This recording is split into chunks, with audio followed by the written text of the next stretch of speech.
মানসম্মত প্রাথমিক শিক্ষার বিকল্প নেই, তাই নীলফামারীর কিশোরগঞ্জ উপজেলার ১৬৯টি শিক্ষা প্রতিষ্ঠানের ৫৫,০০০ শিক্ষার্থীর জন্য সরকারি ব্যবস্থাপনায় নেওয়া হয়েছে নানা পদক্ষেপ। ১১টি প্রাথমিক বিদ্যালয়ে রয়েছে ডিজিটাল পদ্ধতির মাল্টিমিডিয়া ক্লাসরুম।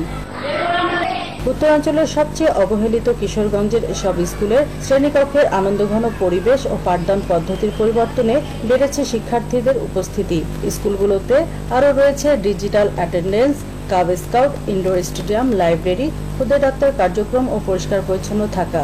আমরা ক্লাসে ফাঁকে ফাঁকে অনেক সময় বইগুলো পড়ি, ছবি দেখি, ভিডিও দেখে আগে সে অনেক বেশি বুঝি।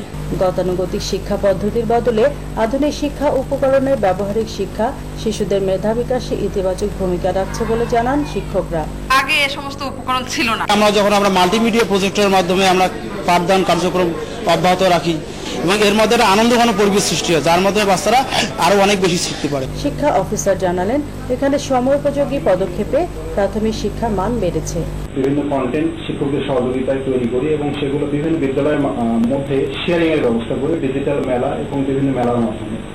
এর ফলে এক স্কুলের তৈরি কন্টেন্ট অন্য স্কুল শেয়ার করতে পারে এবং তারা পাঠদানে সেই কন্টেন্টগুলোকে ব্যবহার করতে পারে। এদিকে শিক্ষার উন্নয়নের পাশাপাশি সামাজিক পরিবর্তনে বাল্যবিবাহ প্রতিরোধ, ঝরে পড়া বা পথ শিশুদের সচেতন করতে মাঠে কাজ করছে প্রশাসনের অ্যাকশন প্ল্যান কমিটি। ইসরাত জাহান পল্লবী, বৈশাখী নিউজ, নীলফামারী।